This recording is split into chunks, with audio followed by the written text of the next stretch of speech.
Right now, the map we are going to create is Daybreak.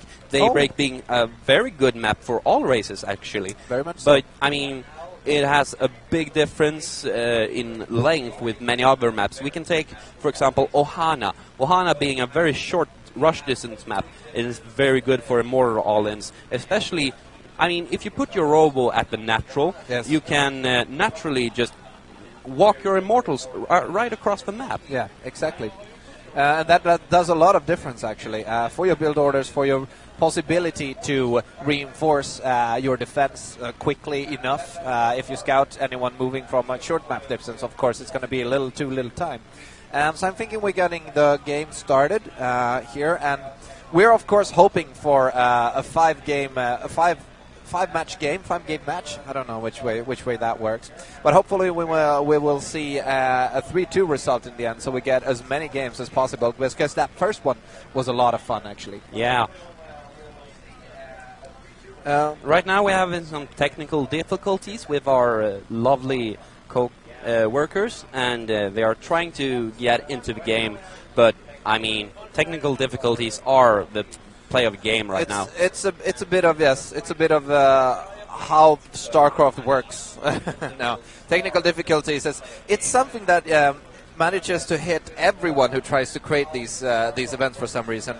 Our whole point when we started noticing that we're going to be heavily delayed was we have to beat MLG. Yeah, I mean, MLG have a great production value and they have amazing players in their roster. Yes. But I mean, they were 1 hour and 45 minutes late, and that's quite a lengthy way to, I mean, set the bar, and we just made it, actually.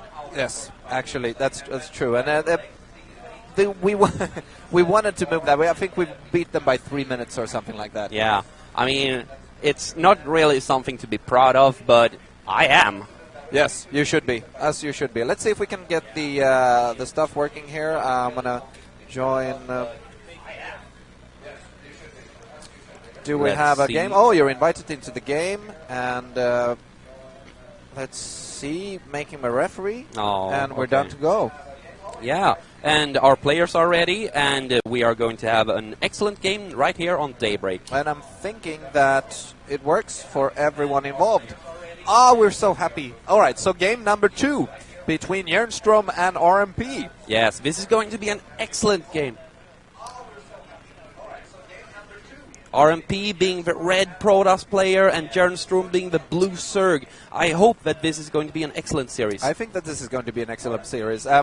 What we're a little concerned about is Jernstrom, as we talked about earlier. Is he did play well. The only problem was, I think there was a lack of scouting. Yeah, and as now we're getting to the game, and right now we're seeing the blue Protoss player down in the bottom left corner. Give it up for RMP. And I'm not waiting for the applause. Are you? Let's wait for the applause. I am waiting for applause. Yeah, okay, let's wait for them. They're coming soon. There we go. That's brilliant. That's our wonderful crowd this evening, and they are so stoked for this. And right now we have in the top right our lovely Zerg, Jernstrom. Yeah, and there we go again. We're actually working on a latency, and for the next event we're going to be completely latency-free, which is going to be very Hear the crowd. Oh, there's the crowd. That's brilliant. That's beautiful. Beautiful people here. We're having a lot of fun and a lot of nice, beautiful, brilliant people here who are drinking a lot of beer, which is always nice. Yeah, I mean, if you're barcrafting, then a lot of StarCraft, a lot of beer. And yeah, I mean, beer is tasty, StarCraft is amazing, and right now we see an early scout, a pylon scout by RMP. Yes. So, what do you predict from these players after the first game? What do you think we're going to see from Jernstrom as a counter? I think he's still going to be on the more passive side and play defensive, but I mean, that's the name of the game right now for many Zergs. Getting up that natural, getting up that third, and saturating them as soon as possible without having to produce any units. Just because on how Zerg works, you have the hatchery, and the hatchery releases larvae. Yeah. And the larva is the way that you produce units. For instance, for Protoss, we have a Nexus. The Nexus can build one probe at a time, and the probe can build a gateway, and the gateway can produce one unit at a time. And as for our dear Zerg player, we have to push out as many workers as possible in the beginning before our army composition gets out. Exactly. Then the point is. The point is for the Protoss, of course, that you have the Chrono Boost, which gives them the opportunity to build a lot of workers quickly, quite early, at least on two bases. So the point is, the Zerg needs to get their macro up, and with the moment you want to interrupt them is when the queen pops, the injects start going, you start having enough larvae to produce as many workers as you basically want to. Yeah. And in that way you can saturate as many bases as you want, as quickly as you actually want. So the point is, yes, of course, that you want to find the timing window, a good timing as a Protoss player or a Terran player or another, I guess, Zerg player, to be able to punish them for being too greedy if they create too many of those workers. Yeah, and now we see RMP getting up his Nexus first build and putting down that forge, putting down that gateway, and we see a cannon in the making. And right now, Jernstrom has positioned his Overlord at that amazing spot at RMP's natural, which RMP actually can't spot that Overlord, but that Overlord is essential, mainly because the gases on RMP's natural. He needs to scout those out, and that's essential for knowing if he is going to be aggressive or going to take up later. Exactly. The amount of gas you're mining is, of course, very essential to how much tech you can put, how much pressure you can put on, and so forth.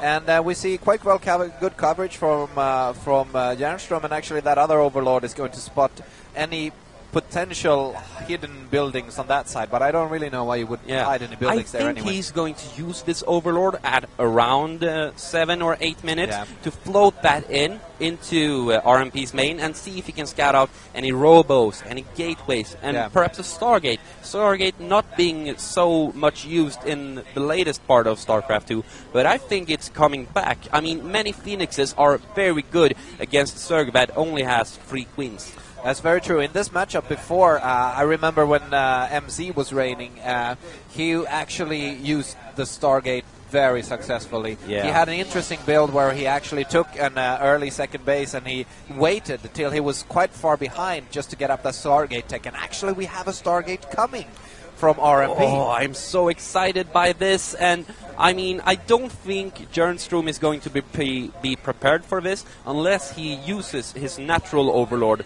to bring it in and suicide it to see if there's any tech in the natural. I mean, this position of the Stargate is very, very bland, I have to say myself. It's a very natural position to have it in. I mean, for instance, if there was a robo right here, the robo would be able to pump out units very fast out of the base. I think, yes, exactly. And the point is, the big question is, I think, is RMP going to move that Void Ray? He's producing a Void Ray right now. Is he going to go to the left? Will the Overlord scout it? And in that case, of course, the Overlord will die. And we have the Sacrificial Overlord going in now, and it's going to scout the Stargate very soon. Yeah. And we're going to have to see what sort of follow-up Jernstrom is going to do. There, he sees the right Stargate. Now he sees the Stargate and he starts to put down the Evo Chambers. He doesn't have any Evo Chambers. He needs to produce more Queens right now. He needs to produce Queens right now, and he definitely needs to get those Evo Chambers down so he can start putting out Spore Crawlers. And the question is, shouldn't he be moving that Overlord? He decides to do another Sacrificial push with that Overlord to scout any additional tech, and I'm guessing he wants to see what's coming out of that Stargate next. Yeah, and Jernstrom really needs to pull in his Overlords that are at his main and at his natural. He needs to put them in a more safe location. For instance, near the Spore Crawlers he just put down. And here's an interesting thing. We're having a fleet beacon being put down. I mean, it could be a carrier rush. It could be a carrier rush. No. But the question is, there's a speed upgrade for Phoenixes nowadays, isn't there? No, there's a range upgrade. Range upgrade. I'm sorry, range upgrade, of course. I said that wrong. I meant speed. That's good. You hear what I'm thinking. But I don't think he's going for the range upgrade for Phoenixes, since he haven't continued his Phoenix production. No, I think there's a mothership coming to pop out any second. So the point is, we're going to have an all-air push with Phoenixes, with Void Rays, and a mothership. Yeah, probably. How often do we see this happen? I have no idea. I've seen it once or twice before, but I mean, that's just people trolling, I have to say. Basically trolling. And what type of answer can we see from Jernstrom? Right now he's just building workers. He needs to take all of those gases, which he has. He needs to saturate those, and he needs to start thinking about how he's going to counter all this air. And he doesn't. There you have the mothership being built, and the question is, there's a zealot charge as well, so there's going to be zealots under this as well. Yeah, but Jernstrom's smart. So starting with his double upgrades, and his infestation pit is on the way. I think he's going to hold this pretty easy.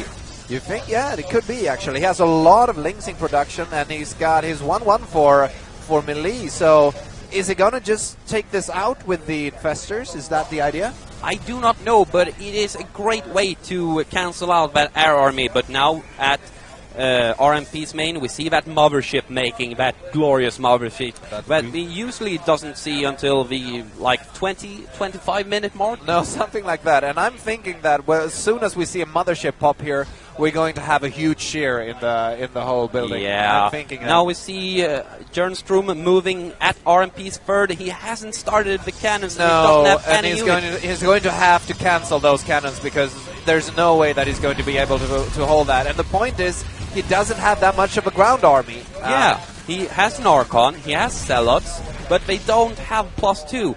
I mean, Jernstrom's upgrades hasn't kicked in yet, which means that these Zerglings are going to get two-shotted by those Zealots with an upgrade advantage. Yes, they are, but there's not that many Zealots on the field. Oh, and here's the mothership. And here's the mothership. Let's hear it for the mothership. Yes, the mothership, a very rare unit to see at this point of the game. Yes, very much so. I don't know what he's going to use it for, though. Oh, there's the share for the mothership. I was just waiting for that one. That mothership share. But I mean, how do you counter this at this point? You don't have essential infestor count. No. You don't have. I don't know. I really don't know. I really don't know either. And he's building a lot of infestors, and he's got Neural Parasite coming down. The question is, will he have time to finish that upgrade? He should have time to finish that upgrade because there's no push as so far. And he has a lot of Archons, of course, so he's counting on an Archon toilet. And what is there really to Archon toilet? There's a bunch of infestors, yes, but there's the rest of that is just links. Yeah. He's going to try to neural parasite that mothership, but how much is that going to help? If you neural parasite the mothership, you can put down infested Terrans. Infested Terrans, they pop as soon as the vortex is over. And then you basically have a bunch of infested Terrans targeting down those Archons. Those Archons not being that good against infested Terrans, I must say so myself. No, so the big idea is that Jernstrom is going to have to neural parasite that mothership, throw down a vortex, throw in all of his infested Terrans. Is he going to throw in Zerglings there as well? That seems like a bad idea. I don't know. I mean, Zerglings are basically glass cannons in this vortex, and the vortex being a black hole and all, I don't think that's a good idea. No. And right now we see RMP starting his +3 upgrade, Jernstrom being good, following it up with 2-2, and he has his Spire undergo. Yeah. All right. There's of course always the possibility, which I was thinking, but I'm not sure, of just neural parasiting the mothership to get rid of its energy. And in that case, the only problem it will cause you is the cloaking, of course, which you can counter with a bunch of overseers. But you know what? Cloaked Broodlords, they are an excellent army composition at the late game. That is true. Now we see Jernstrom taking some map control with his Zerglings. I don't think moving up this ramp is a good idea. No, it's not a good idea whatsoever. But he does get a few links by, very few. And I think he might manage to kill off a few workers, and at the same time, he's flooding the third, and he's going to be able to take out the third Nexus, I think. I don't know. I'm not so sure. Many cannons. There's so many cannons and so many Zealots warping in, and the workers, didn't manage to do it. That third Nexus is going to stay alive, and he just sacrificed a lot of links for that. He has 13 Corruptors in production, though. Oh, that's really big. That is a lot, and that's going to be able to just insta-kill that mothership. Yeah. And I'm guessing we're going to see the upgrade to a Greater Spire here very soon. Does he have Hive? He has Hive, actually, but it hasn't started his Greater Spire yet, and he hasn't taken the gases on his 5th. And I think his run by into main was very successful. Not that he killed probes, per se, but he scouted out the very, very late Robo. Yeah, that's true. And he got a nice idea of the army composition as well. There's a lot of Archons there and a lot of Zealots. So this is going to be a lot of interest. And there we have the Greater Spire coming down and 2-2 finishing for his Lings right now. Yeah, and we see RMP moving out with the War Prism. Is he going to take control over Jernstrom's 5th or 4th? I do believe so. I think he's going to try to put down some pressure. And we got a bunch of Lings running straight into the natural, actually, managing to kill off quite a lot of workers. Yeah, I mean, this is so essential, keeping up with our dear Protoss player. I mean, just the multitasking from Jernstrom in this game is on a completely other level. And we see now the Infestors being mid-map burrowed. And I think he's going to infest the Terran, his third down, and there we see he's going to the be able shift to click. I think he's going to be able to take down. The question is are the gateways in the way? If he manages to throw down a lot of those, he's going to be able to kill that Nexus very quickly. And the cannons are targeting down the Infestors, but there's so many infested Terrans here, and they're going to be able to take down the Nexus if he focus fires that one. Oh, he needs and he to focus fire the Nexus. Focus it, and it's going down! The third base is down, and I think Jernstrom is doing the very right thing, because RMP is at 180 supply to 130, and the point is, he just needs to keep the Protoss player down, attack him on many sides so that he doesn't move out across the map. Yes, but I don't know if this was a good idea. I mean, taking down his base is a very good idea, but this is forcing RMP to act offensively, and I don't know if Jernstrom can actually handle that right now. He's just making Lings, Broodlords. But the Broodlords. point is, he's got 11 Broodlords and 56 Lings. So if he manages to do a lot of damage with the Broodlords, well, he has a bunch of Corruptors going on as well. And he has the Infestors with full energy. And that is worth a lot. Now the point is, if he manages to grab those Corruptors and just take out the Mothership, then the rest of those units should be quite easy. There's no Blink Stalkers to be able to take out the Broodlords if he manages to just get the Lings in front of it. But the question is, how long are the Lings going to hold? But there's so many Archons. I don't think if Lings are actually the right choice for this. I would probably have gone, RMP, smart enough. He gets them by. He gets a lot of Lings run by, and he could manages quite to possibly cancel the third. This is essential. This is very good play by Jernstrom, just keeping down the Protoss player, and he's starting to move out to a max army as well. Yes, so he's actually using these Lings at the best possible way. Yes. He's harassing with them, using them for run-bys, and meanwhile he's exchanging them for a better army, such as Infestors, Broodlords and Corruptors. Yes, and he's trying to kill off as many workers as he can, and he's at least disrupting some mining time, even though the main is completely empty. So he's managed to kill off 19 workers throughout this whole... It's not an astronomical number, but it's a very essential number for him to be able to stay in the game so long that he can get up at the possible army composition that he wants to. Yeah. Because RMP's he's been in the lead for so long now. And the question is, shouldn't he have moved out? He's moving out right now at the middle of the map, and I don't know if this was a good idea with all of the Infestors right there. And he's trying to burrow one forward and trying to neural the Mothership, and we get in a few nice fungals down, and the Broodlords are starting to apply some damage as much as possible. No neuraling. The Infestors are pretty much zoned out of this. He needs the Vortex. Vortex. He needs the Vortex. He manages the Vortex, but what did he get in the Vortex? There's an amazing move by Jernstrom. I don't know if this was... the Mothership is going to go down to all of these Corruptors. There's so many Corruptors here. All of the Broodlords are in that second Vortex, and I don't know if he's going to get out and be fast enough. This is so even. I don't know. I'm not sure. And these Broodlords down here are going to be taken out quite easily by the Archons, of course. And there's a lot of Broodlords up here, and the Infestors are all taken out by Zealots. And there's only one Broodlord left there. Does he have anything to come up with? He has got 8 Broodlords coming up. But the question is he going to be able to stop this push? There's no Mothership anymore. But I don't believe this is a good thing. I mean, he has no Infestors right now, even though he has almost 600 gas. He should invest in Infestors as soon as possible, unless the Archons are just going to float through the Broodlings and just take out those Broodlords. That's going to do a lot of damage to those quite quickly, and the point is Lings are going to melt away so quickly to Zealot Archons. Yeah, and with that upgrade advantage, the Zealots are still two-shotting those Lings, even though they are I don't know if Yes. Jernstrom can get back from this. Yeah, Jernstrom is losing his second base right now in He's a very, moving very forward short time. with his Broodlords. They are stacking up. I don't think this is good. And the Archon seems like they're going to get into beneath and they take out 2 Broodlords, and I think a third one is going to go down. The If Broodlords anybody are now manages to- positioning themselves It decides to excellently. turn around. But in the production tab, we see carriers being produced. This Oh, is so 2 carriers. smart by RMP. Of course. Those carriers are going to be, because the only thing that will save Jernstrom now is basically positioning. But with Yeah. those carriers, he's going to nullify any type of positioning. And he's moving into the natural, doing a lot of damage. And I think this looks very bad for Jernstrom. He played a lot, very, very well, but he didn't manage to take out the key push from RMP. It was Yeah. a hard micro battle. And It now was a hard first micro battle. carrier has come out on the field and has 1 armor upgrade, and I don't know.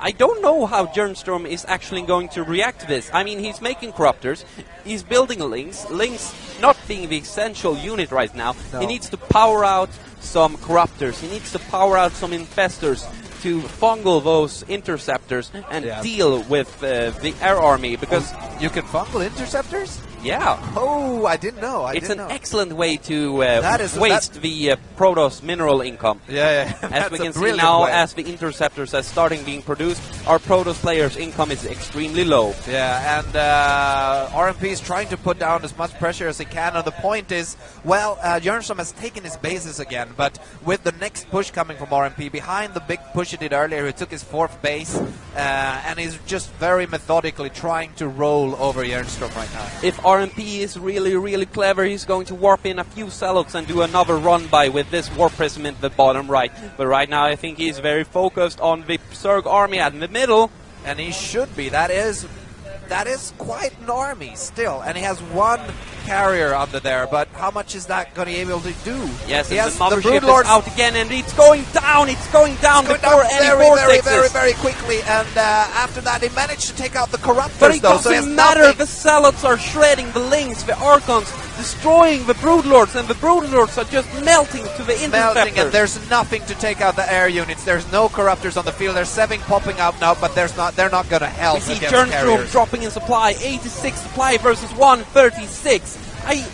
There's no coming back from this, I do believe. He has Corruptors on the way, but he has no Infestors. And I think we are possibly going to see the GG soon enough. He manages to take out a lot of the ground units, though, but there's still carriers, of course, remaining. And as he stated, RMP is now on his 4th base, and Jernstrom is just waiting for a bunch of bases to finish, and he doesn't have enough mining. I think his income should be considerably lower. His Yeah, and income is RMP taking his 5th Oh, base actually, at the it's top pretty left.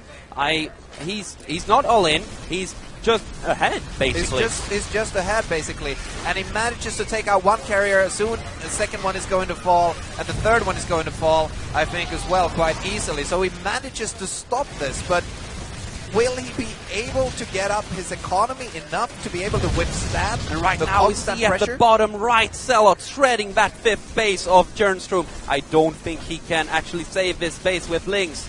It's going to be very, very close. I don't know. I think he's going to be able to do that. Oh, He with does- 350 health to go, he saves the base. But the point is that base is now very low, so it's going to be very easy to snipe it in just a little while. Yeah, and the supplies right now are dead even. There's only 20 supply.